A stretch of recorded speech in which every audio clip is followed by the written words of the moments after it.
I am so frustrated. My mining farm should be earning over $300 per day, but it is earning a fraction of that. Yo, what's up? My name is Vosk. You're on the VoskCoin YouTube channel. I am a full-time failing cryptocurrency miner. I want to go over what's going on, what's going wrong, what's going right, and really just these scaling difficulties and hurdles I'm having as I try to build out the VoskCoin mining farm, which crypto mining hasn't been around long enough for me to say this, but if it had been, I'd be like, yo, this is my lifelong dream. But my lifelong dream is turning into a nightmare.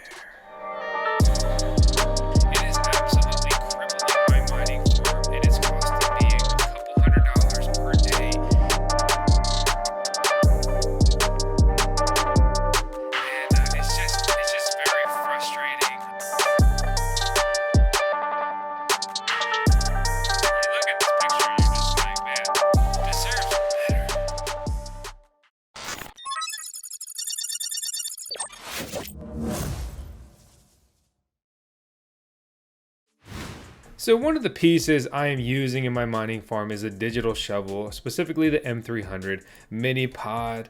And I made videos about them in our review and things like that. And we had the first 208 voltage version, which basically means that it ran on single phase electricity. Scott is moving to he's the owner of Digital Shovel, to a new PDU that can run on single phase and three phase, which all that's pretty cool. But unfortunately, one of my PDUs has gone down. It is absolutely crippling my mining farm, and it's costing me a couple $100 per day in mining rewards. And it's just so frustrating.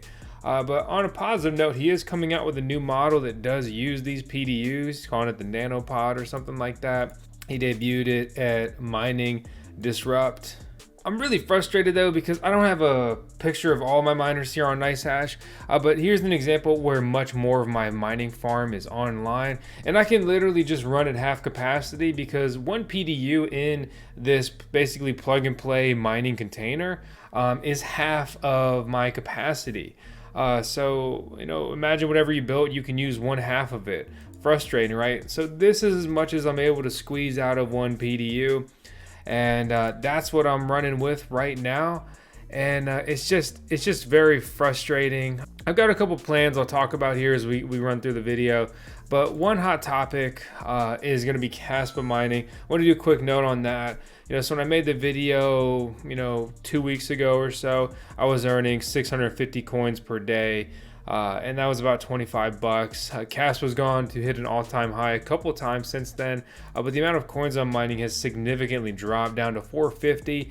And I mean, look at this number, right? This is several days later. I guarantee you, boom, splicing, it continues to drop. And Chris Z off the VoskCoin Talk forum, shameless plug, best forum in the world ever, especially for mining, that he talks about how some mining farms have 3 times the network hash rate on order.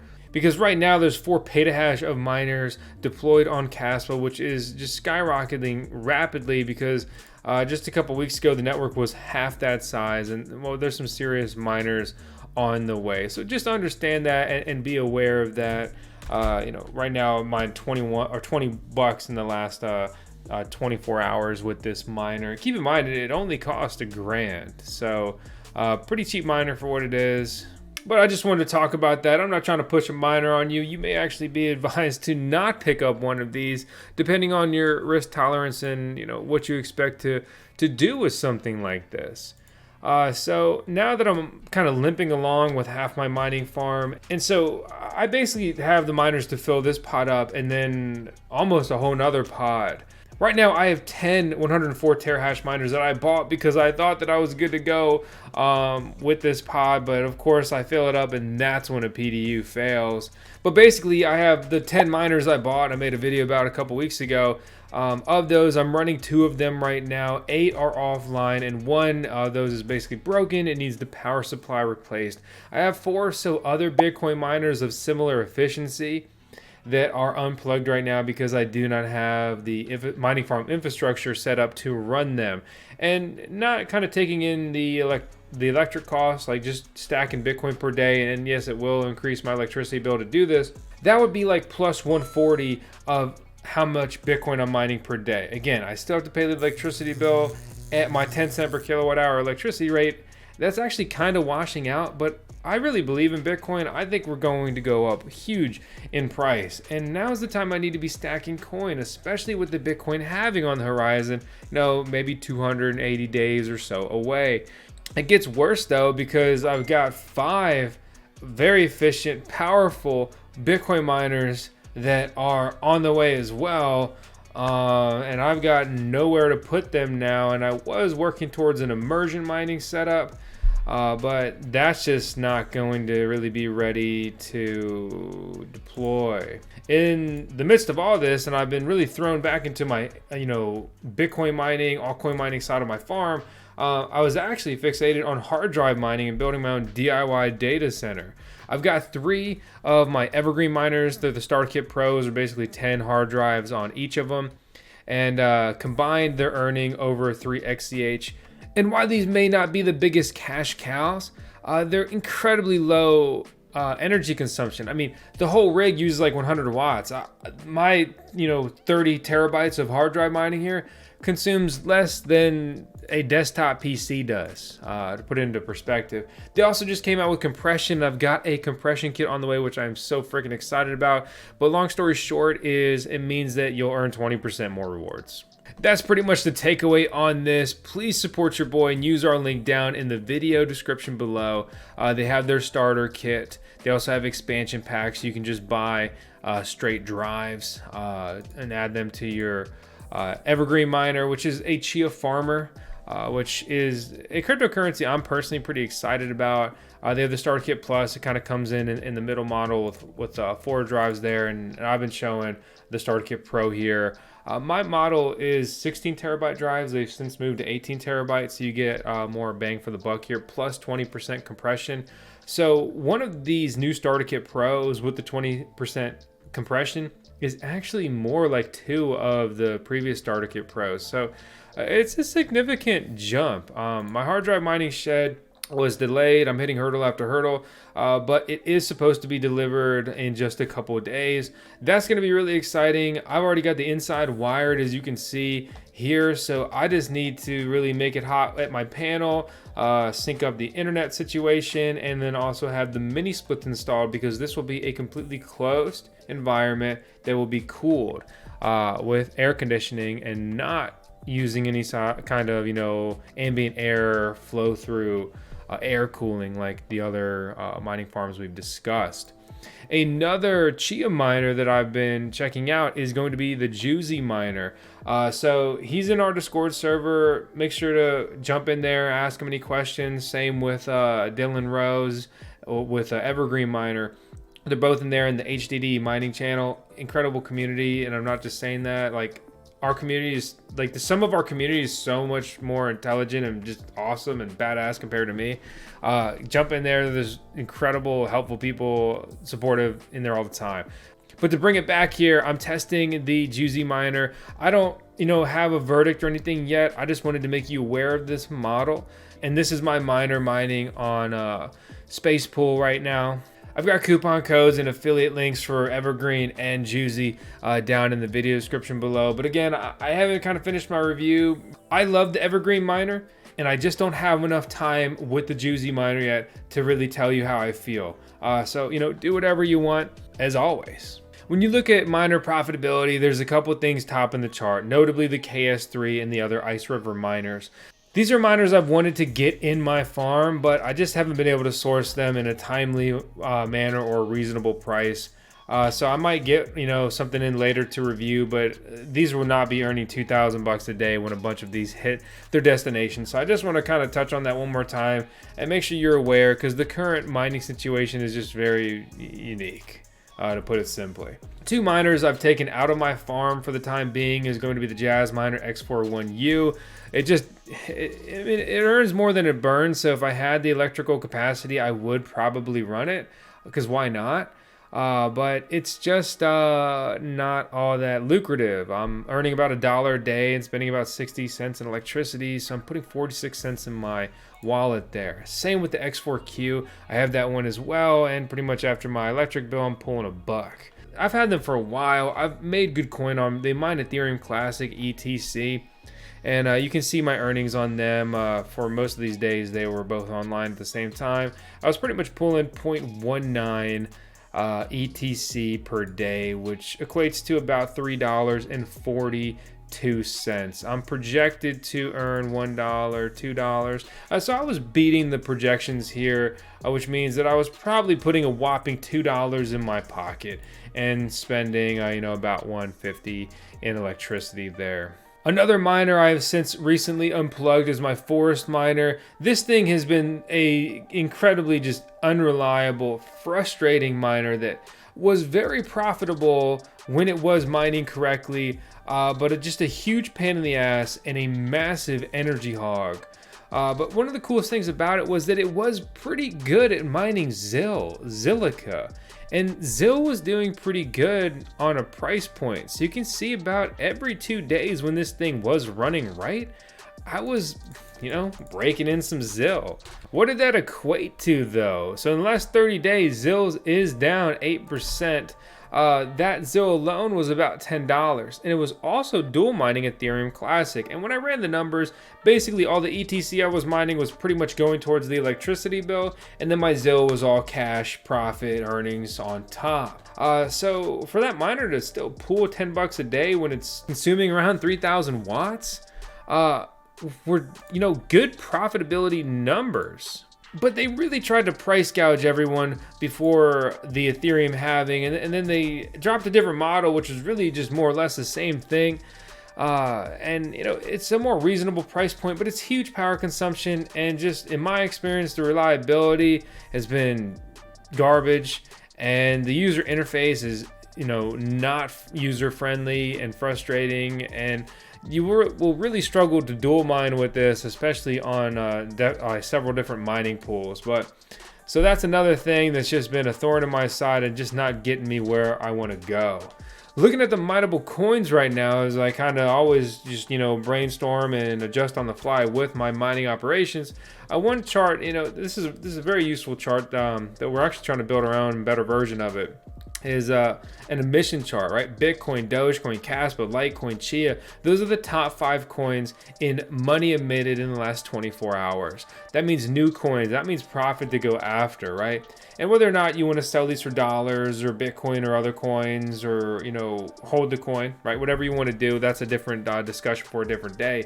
You can see, like, obviously Bitcoin leads the way, and there's huge competition there, so there's a ton of money to go after, but absolutely insane major players, publicly traded companies, right, going after that. Then you have Dogecoin, and Kaspa has just rocketed up here. And you look at the emission versus the market cap, right? So you compare that to just say Dogecoin. They're doing almost 1 million, right? They're doing 750,000 in new coins in the last 24 hours, and they are less than 10% of the market cap of Dogecoin. Percentage-wise, that is wild. That is crazy. They are doing more than 2 times the 24-hour emission of coins compared to Litecoin, which is more than 6 times their market cap. Chia has always had good figures here with their market cap versus the amount of coins that they're emitting, at least as far as mining goes, right? Or as they call it, XCH farming. The point is that, as a miner, strategy-wise, like, I should go after the biggest pies that have a good project with the least competition. Very simple, but seldom done. So I'm putting my money where my mouth is with all my stuff. Obviously, like the hard drive mining shed is 200 amps dedicated to hard drive mining. I won't even have enough capital to deploy that thing to capacity. Like, just to put that into perspective. Hard drives are a much more finicky thing. It's more delicate hardware, and it's something I don't want to trash. Hard drives have a lot of resale value. They're general purpose hardware, as opposed to something like a Bitcoin ASIC miner. All that thing does is mine the SHA-256 mining algorithm. On the topic of Bitcoin mining, there was an interesting discussion here on the forum a couple weeks ago. Just want to share it here on the tube. I don't think I've really talked about it, but it talks about uncorking, underclocking, overclocking miners, increasing that efficiency. There's also a couple different boards you can use. that makes it easy to overclock your miners. Right here is the Epic UMC board. Brains just came out with their Bitmain Antminer board. There's other parts here, you can source. I don't have any affiliation with them or anything. I just kind of wanted to shed some light on that. You can even just grab the OS off of an SD card, for a whopping 50 cents, right? Just put it in there instead of spending your time. It's not all that hard to change the operating system, but one thing that's really valuable is you can take that card and then you have the one you just put in there, and then you have your original one. So if you have any issue or you want to switch back, you simply take out that SD card and you're back, reverted, as opposed to having to flash and, a bunch of other things like that. Bitcoin mining difficulty has been interesting lately. It's gone down a couple times recently, but we're still very close to the all-time high network difficulty, which means that it's, relatively speaking, more difficult than ever to mine a Bitcoin. And we zoom out 3 years. Just 3 years ago, the network has more than doubled in size. Miners have become more powerful, more efficient, but not by a huge magnitude. Generally speaking, this is just a lot more Bitcoin miner deployment and participation. Looking at the next mining difficulty, it looks like the difficulty it's estimated to slightly go down. It'll probably be, a non-event where it's plus or minus 1% there. So as it stands, I'm actually running more altcoin miners than Bitcoin miners right now because of my farm hurdles. You can see that I've got 3 Bitcoin miners right here and then 2 more down here, so I guess I've got 5. And then the rest of these are altcoin miners mining Dogecoin, Litecoin, Neuros Network, CKB, Dash. And then I've got several miners not here on NiceHash, but these automatically convert into Bitcoin. I am working on my Bitcoin bag, but ironically, I'm not using Bitcoin miners as the majority. And you may wonder, well, why? Well, some of these miners are just much more profitable. The L7s in particular are very profitable mining rigs right now. Everyone's scared of the Antminer L9 coming out and being, twice as good and all that, which would just be a Dogecoin, Litecoin miner with higher mining efficiency. We'll see. Time will tell. But the bottom line is, whatever my most profitable mining rigs are the ones I need to be running, because I can deploy no more than 15 miners right now, and man, I am frustrated. Bringing it back to the VoskCoin Mining Shed 2.0, I had kind of pumped the brakes on this because I had the pod on the way. I got that and it was all ready to go, and I still had things to kinks to work out, things to figure out with this actual shed here. But now I need to pop a U-turn and absolutely dump some gas on here. I have this thing wired up with electricity on the inside, so all I need to do is, at a minimum, just set up some kind of airflow situation. What I want to do is just put a wall right here and wall off this section, make it a 12 by 10, which is ironically, or the master plan, the exact same size as the original mining shed that now lives at my dad's house. So that's like a fun little Easter egg, I guess, paying homage to the original shed size and seeing how I can really 2.0 it. I made a mistake when I ran the electrical wiring by running it through the middle. That's just where they ran it. I didn't really say anything. I don't know. It was just an oversight. So now I've got to work around that. I need to cut an intake vent, above it, below it. I need to get the sizing to work in that manner. And then I can put the exhaust fans over here because I would like the airflow to go that way instead of this way. Because if we go this way, then that's where the hard drive mining shed is going to be, and I don't want to heat soak the condenser on the mini split AC unit there.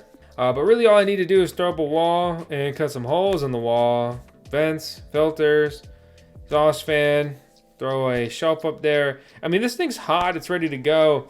I've just got to really figure out how to get this done and how to get it done in a quick, timely manner, and just do the mining shed justice, right? You look at this picture and you're just like, man, it deserves better. Ultimately, I feel like I'm hitting 100 hurdles when it comes to scaling the mining farm. That PDU going down in the pod has been a huge setback. They're not making those anymore, so I'm pretty much fucked on that until they come out with their new design that's basically supposed to replace all of their PDUs, is my understanding. And then I'm still going to have to pay to have that swapped out. That's very technical work, at least for me, around here, to get someone who's going to do that properly. it's expensive. It's gonna probably cost me at a minimum, I'm probably gonna pay $1,000. We'll see. I don't know. Most of the hard work is done. I don't know. It's expensive, technical, unique work, and it's not something you just send to the lowest bidder. Not by any means. I know I've been talking about deploying an immersion mining setup. That's being put on hold for now. I'm on the fast track to deploy the mining shed and get my gear running. Like, I mean, I am in a race against time, like with the Bitcoin halving. When the Bitcoin halving event happens, like the amount of Bitcoin mined per day, it's cut in half. Nothing changed. I'm making half as much money. If nothing changes, the farm is in the red big time. I don't think that's going to be the event or the situation. I think that, you know, let's just say Bitcoin doubles or so in price, and then things relatively work out. I believe that, I hope that, whatever. But the point here being is that, like, if that's not the case and I gotta wait for the bull run or whatever, I gotta stack the coin now. Now's the time. I get the gear, I got money into the gear, I got money into the infrastructure. But that's my situation and the issues I'm dealing with scaling the farm.